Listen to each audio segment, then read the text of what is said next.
Sir, सामान्य नागरिक आहेत, बऱ्याचदा गावची लोक सुद्धा आता म्हणतात की बाबा आमचा काय विचार राजकारणी करत नाहीत, त्यांचं त्यांचं चालू आहे.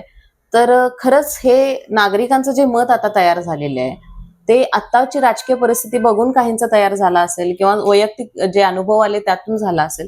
तुम्हाला हे खरं वाटतं का सर तुमच्या मते? मी मागे म्हणालो होतो की लोकांनी मतदान कोणाला करायचं.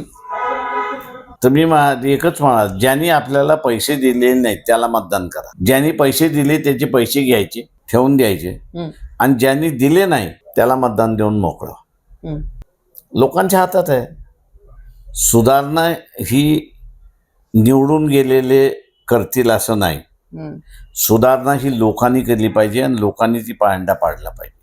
आता कोण अडवणार आहे की समजा आता एक्स हा कॅन्डिडेट आहे आणि त्यांनी पैसेच वाटले नाही, लोकांनी त्याला मतदान दिलं, तो कोण थांबवणार आहे? तो ॲटलिस्ट प्रामाणिक तरी आहे. त्या प्रामाणिकतेचा हे बघून लोकांनी त्याला मतदान द्यावं.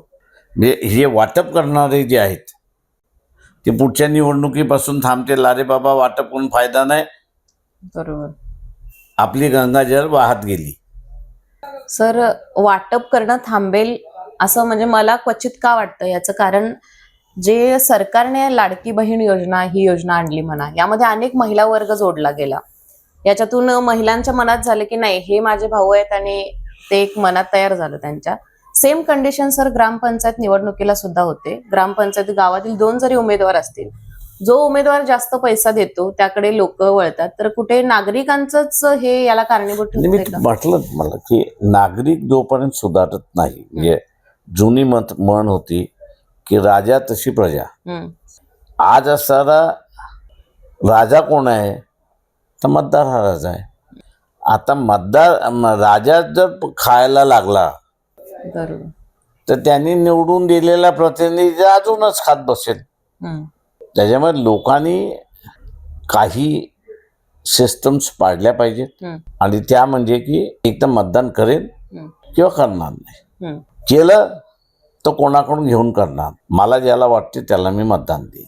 ही मेंटॅलिटी डेव्हलप केली पाहिजे.